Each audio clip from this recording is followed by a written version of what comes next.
Let's freaking go! Blake Baker is a madman. You could only help but laugh at what he conjured up versus the Gators, who, by the way, did you know it sucks to be one of them? They have lost 6 of the last 7 to LSU, and the Tigers had some early adversity. Let me get my targeting spiel out of the way. If you stick your head down like that, come on, that can't be a full game targeting. Are you kidding me? So it's very important to have a thing called football IQ. And it's a pretty simple concept when it comes to blitzing. Rarely do we ever want two players running through the same gap. So I don't know the call here, but Mansoor Delane, who's lined up at slot corner, is firing off the edge. We have Harold Perkins in more of a traditional pass rush defensive end role right here. And you'll see that at the snap, it looks as if Delane was supposed to go to the outside and Perkins to the inside. But watch what happens.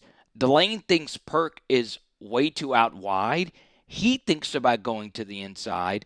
But at the last second, Perk cuts to the inside. And Delane at the very last second, it's really tough to see from here. You could see he thought about going through this gap. Last second, peels around the edge. Okay?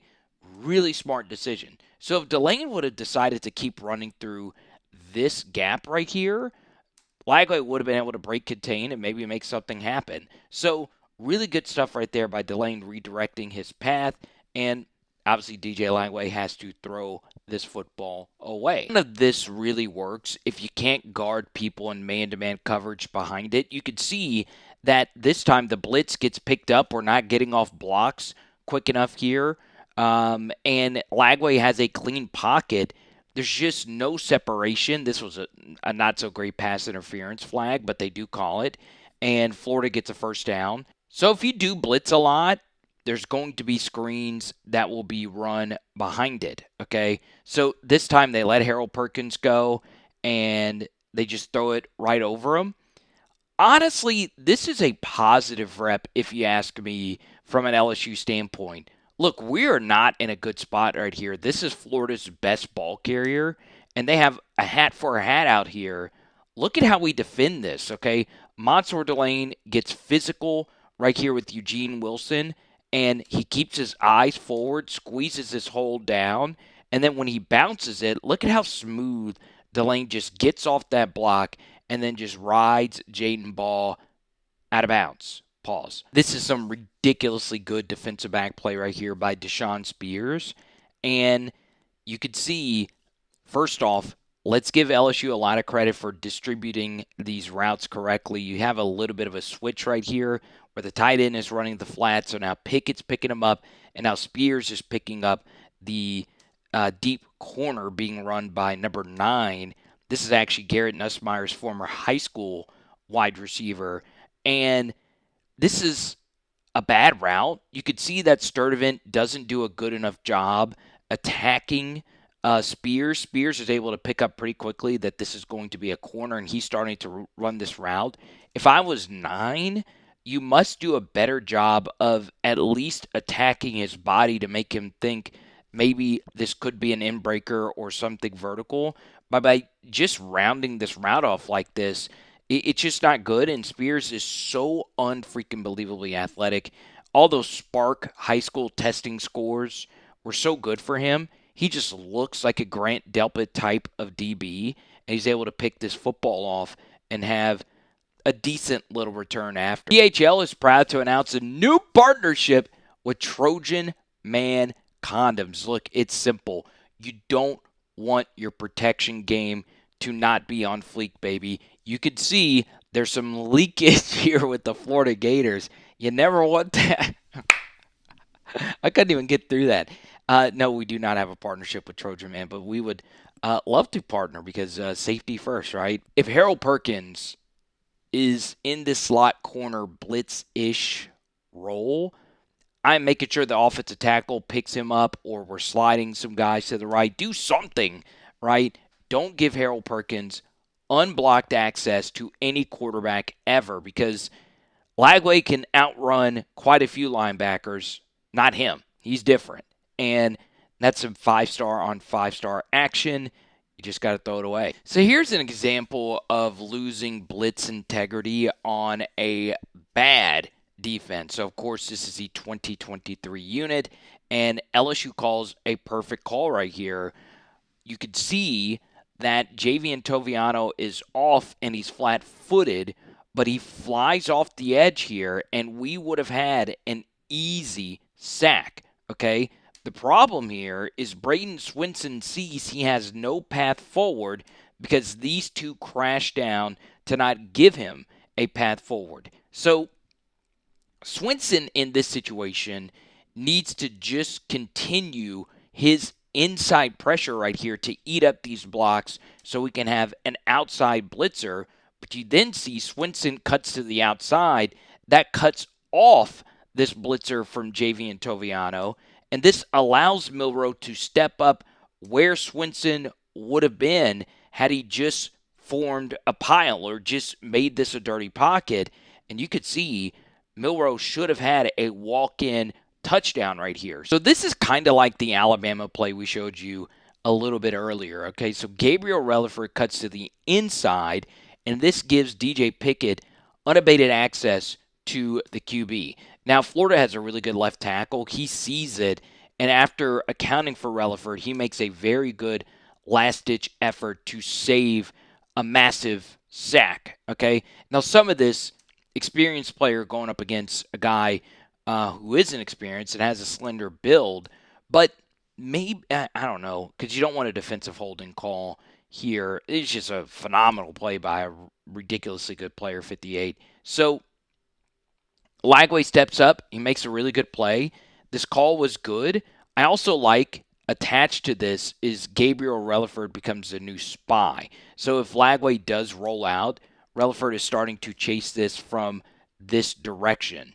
Okay, so that's really, really, really good design. But this time, Lagway, he's a good player, or was a good player before LSU broke him here. He makes a really good throw down the field for a first down. So I think the thing people struggle with the most if you were a quarterback is that if you played this position, you would do a lot more guessing than you think you probably would, right? A lot of us know the game would be moving so fast, but understand that as a quarterback, you're making a lot of educated guesses.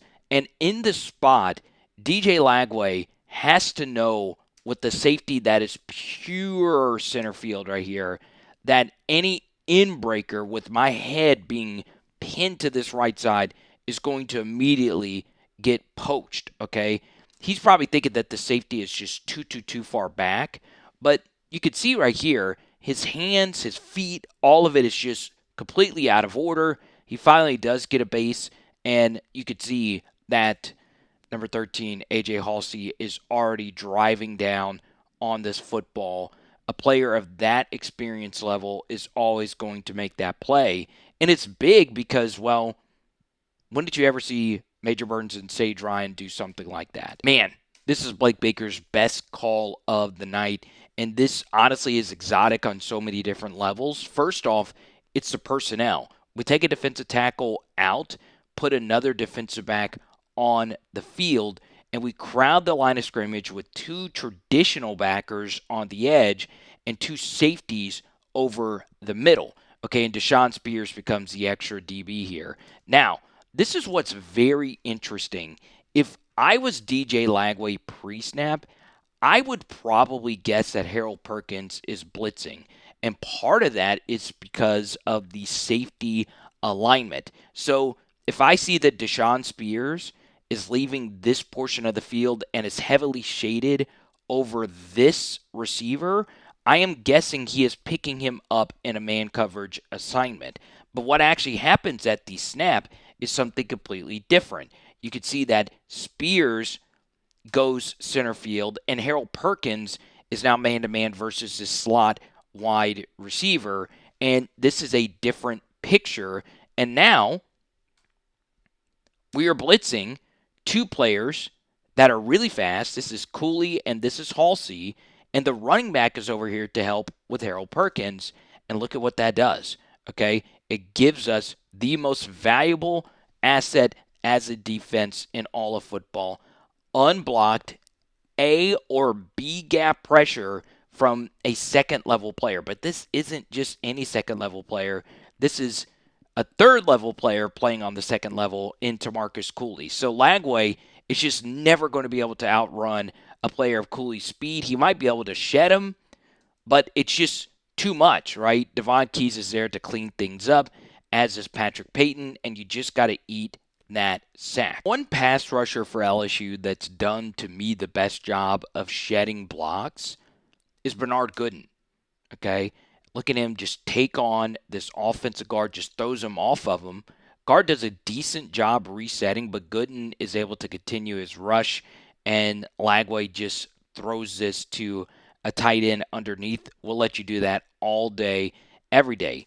Another cool little wrinkle out of this is that right here, it looks as if we are bringing Devon Keys, and you could see that Keys looks like he's blitzing alongside this backer, but he's actually just replacing that backer into this space, okay? It's just so many moving parts for Lagway to figure out, and he throws it underneath, and of course, we'll take that all day, every day. This is so nasty from Mansoor right here. He baits DJ Lagway into this third and fourth throw. He knows that a pretty common concept in this spot, especially if you're in press man and you just let him go, is they're trying to run a quick out against leverage. So Lagway knows that this linebacker, Devon Keys, is not in a good leverage position, so the out should be open, but that's not the case, right? Delane's played a lot of man. This time it is zone. He lets him go. He knows that Halsey's going to be back there to pick up the go. Also, Delane knows that a struggling quarterback probably isn't confident enough to fit in a whole shot anyway. So that makes him a little extra confident that this ball is going to be thrown. And it looks like Delane flat-footed is not going to be able to make this play, but right when this ball is released, he is screaming downhill, and he's almost able to pick that off. Man, DJ Lagway. So at the snap, these safeties do fan out. It makes you think that this area of the field is going to be open. Man, not against good safeties, though. I'm sorry. It's 3rd and 9. First off, these concepts are just horrendous, right? Give him some type of inbreaker, right? Not just stops all at the sticks. It just doesn't make a whole heck of a lot of sense. This also is a pretty deep drop. Either way, Lagway thought that this deep middle was open, and it is, versus Louisiana Tech. Not these safeties. They're able to pick it up pretty quickly, and this is obviously a walk-in INT for Tamarcus Cooley, and he does the unselfish thing and just slides down. And believe it or not, it should have gotten worse. The one thing Blake did a really good job of is blitzing from different distances, right? Once again, you are thinking Harold Perkins could be flying off the edge, but we're actually bringing the backer from the boundary here. And God, this is a good job right here by Gabriel Relaford. Selling to the outside. He's probably the best alongside Jack at holding up tackles for blitzers to come around. He was the play side in on that Harold Perkins pressure to end it versus Cade Klubnik. And man, he does a really good job right here, giving Devon Keys a good tight angle to work with. And Lagway's just guessing, right? You could see here that A.J. Halsey is rolling over, and he's right here ready to make another pick six. The ball is just floated right over his head right there. Ugh! You know what happens when you bring blitz after blitz after blitz up the middle, and guys are running through A gaps and B gaps untouched? It gives you one-on-ones on the outside to work with. So both of our ends win their matchup. We want Butler to beat a tight end in a one-on-one. He's able to do it. And this guy right here, Patrick Payton's had a fantastic start to his season. Gets a really good jump off the football. 58 very clearly oversets to compensate for Payton's speed. He cuts to the inside. And now Lagway is in a lot of trouble. And Butler does a good job slowing down his rush, allowing Patrick to get there and then just pick up the scraps. It's really good stuff. Both our DTs there double teamed, and now Lagway just has to throw this thing on up. Okay, so why is this Blake Baker defense playing so well right now? Well, in our next live stream, we'll go through player by player why this is working so well and what every individual player has added to this defense. One thing I will say, this group is very unselfish. Last year, I don't think, quote unquote, nod, nod, those types of players were existent everywhere on the field. And look, I'm not saying the defense last year was terrible. They weren't a terrible unit in the first year under Blake Baker, but they weren't a good unit either. Another thing I would say is this unit's just faster. Not only in terms of foot speed, this is arguably the fastest LSU linebacker group maybe ever. They're also witty, right? They process information well, and a lot of that goes to the coaching of Blake Baker. I mean, just look at this guy. Look at this. It's so crazy. And I'm sorry, DJ, but it sucks to be a Florida Gator. It is. Power, hour, LSU, boom. And what if I told you the best block on the night was also by a defender, Jack Pyburn, versus his former team? So tonight, we're doing some grilled chicken. Let's go.